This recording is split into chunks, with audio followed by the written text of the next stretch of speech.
pribadi yang bertumbuh, pribadi yang bertumbuh.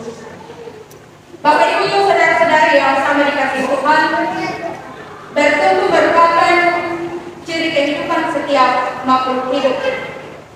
Ya, pada dasarnya tumbuh-tumbuhan hidup untuk memberikan manfaat bagi sekelilingnya dengan baik, bukan untuk dirinya sendiri, tetapi untuk yang ada di sekitarnya. Untuk sampai menghasilkan buah, tentu ada proses yang harus dilalui.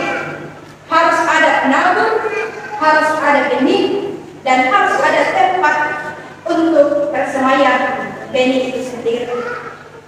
Tapi seringkali dalam proses pertumbuhan suatu tumbuhan dapat terancam atau gagal karena adanya hama. Dalam bacaan kita pada saat ini di ayat yang ke-26 hingga ayat yang ke-29 ada 3 hal penting yang disebutkan dalam perumpamaan tersebut, yaitu penabur, benih, dan pertumbuhan benih itu sendiri. Sang penabur dapat mengkonversi Allah, Yesus, para murid atau orang-orang yang mewartakan kabar baik. Sedangkan benih itu sendiri adalah firman Allah yang dapat membimbing atau mengarahkan manusia menuju kebenaran dan keselamatan. Ya, sedangkan pertumbuhan benih itu sendiri di ayat yang ke-27 hingga ayat yang ke-28 bacaan kita, yang tidak seorang pun yang mengetahuinya bagaimana itu. Lalu di ayat yang ke-30 hingga ayat yang ke-34 bacaan kita itu memperlihatkan perumpamaan Yesus tentang biji sesawi. Ya, biji sesawi ini termasuk tumbuhan herbal yang tumbuh di daerah Palestina, khususnya di pantai Danau Galilea. Ya, biji sesawi ini tergolong sebagai biji-bijian yang terkenal di Galilea paling kecil. Biji sesawi ini setelah bertumbuh ternyata menjadi tanaman atau tumbuhan yang berdampak baik bagi makhluk lain. Salah satunya dalam bacaan kita dikatakan ya, burung-burung dapat bernaung di dalam. Artinya dari biji yang sangat kecil ini, ketika ia bertumbuh, ia dapat memberi kenyamanan, memberi dampak yang baik, perlindungan yang baik bagi sesamanya, secara khusus burung-burung dalam bacaan kita pada saat itu. Bapak Ibu saudara-saudara yang bersama dikasihi Tuhan, bagaimana dengan diri kita? Sudahkah kita bertumbuh dengan baik sesuai dengan firman Tuhan? Di awal saya katakan bahwa dalam proses pertumbuhan itu harus ada penabur, benih, dan harus ada tempat bersama yang hidup itu. Penabur itu bisa saja dari orang lain, dan benih itu firman Tuhan sendiri, dan kita adalah tempat untuk menyampaikan hidup. Artinya bahwa firman Tuhan diberikan setiap kita. Artinya bahwa benih firman Tuhan yang diturunkan kepada kita dapat bertumbuh dengan baik. Ya, tentunya hidup kita atau pribadi kita selalu dikaburi firman Tuhan. Saat ini kita dikaburi firman Tuhan. Benih diberikan kepada kita. Dalam ibadah kategori yang dalam ibadah rumah tangga, kita sering dikaburi firman Tuhan.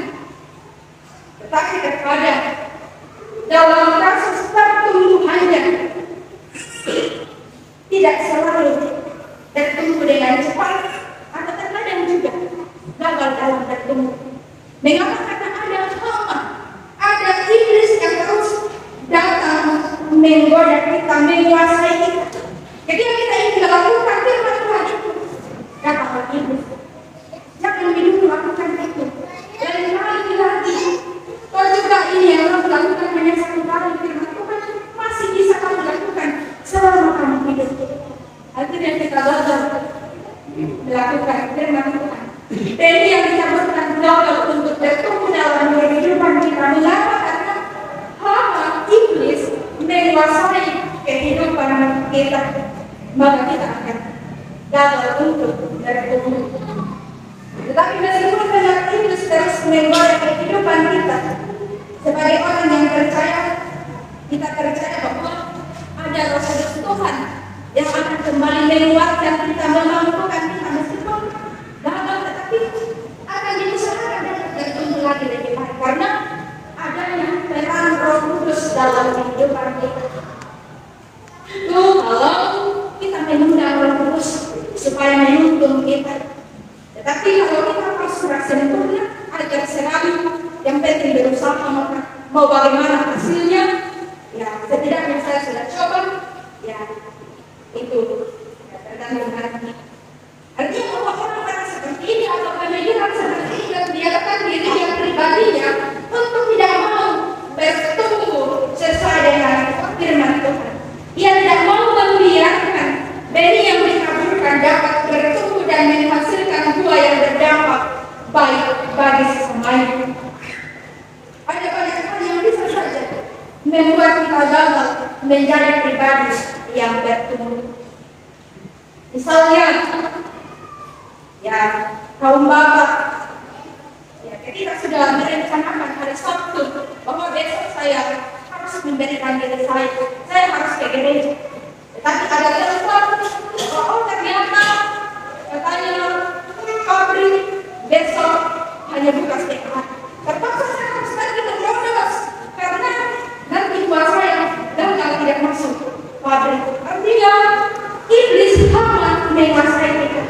Kalau ibu sudah terjatuh pada ibadah kategori, tetapi karena HP, sosial media, akhirnya rencana untuk ikut persekutuan gagal karena ya hama iblis lebih menguasai kehidupannya.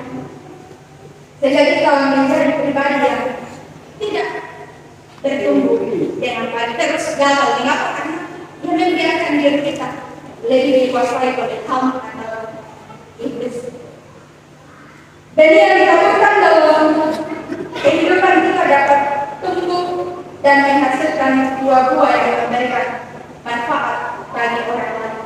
Seperti biji sesawi yang sangat kecil tetapi memiliki dampak yang luar biasa. Artinya itu menjadi harapan kita juga. Kita menjadi manusia yang kita beri firman Tuhan ditaburkan. Kita mampu memberi berkat, mampu memberikan hal-hal yang baik bagi sesama kita. Tetapi ketika kita pasrah sempurna, terserah bagaimana kehidupan yang penting saya sudah mencoba. Itu artinya kita menjadi tanah yang tidak dapat untuk benih itu tumbuh di dalamnya. Kita tidak mau berusaha agar seperti kita adalah orang-orang yang malam tidak bisa memberi berkat bagi sesama. Bapak Ibu saudara-saudara yang sangat dikasihi Tuhan, Tuhan menghendaki pertumbuhan terjadi pada setiap kita umat-umatnya. Pertumbuhan hanya terjadi jika benih yang adalah firman Tuhan tertabuh pada hati yang terbuka dan bersedia merespon firman Tuhan itu. Tetapi ketika benih firman Tuhan itu ditabur pada hati yang tertutup, mengeraskan dirinya, maka firman Tuhan itu tidak akan bisa bertumbuh dengan baik, apalagi mau memberi buah yang baik bagi orang-orang di sekitar. Jika kita ingin menjadi pribadi yang bertumbuh, kita perlu menyediakan hati sebagai tempat persampaian firman Tuhan dalam kehidupan kita. Tentu kita sebagai umat yang terkaya, kerinduan kita ingin terus sesuai dengan firman Tuhan. Karena itu mampukan diri dalam tuntunan Roh Kudus agar menjadi pribadi yang bertumbuh. Roh Kudus memampukan kita untuk melakukan firman-Nya. Terpujilah Kristus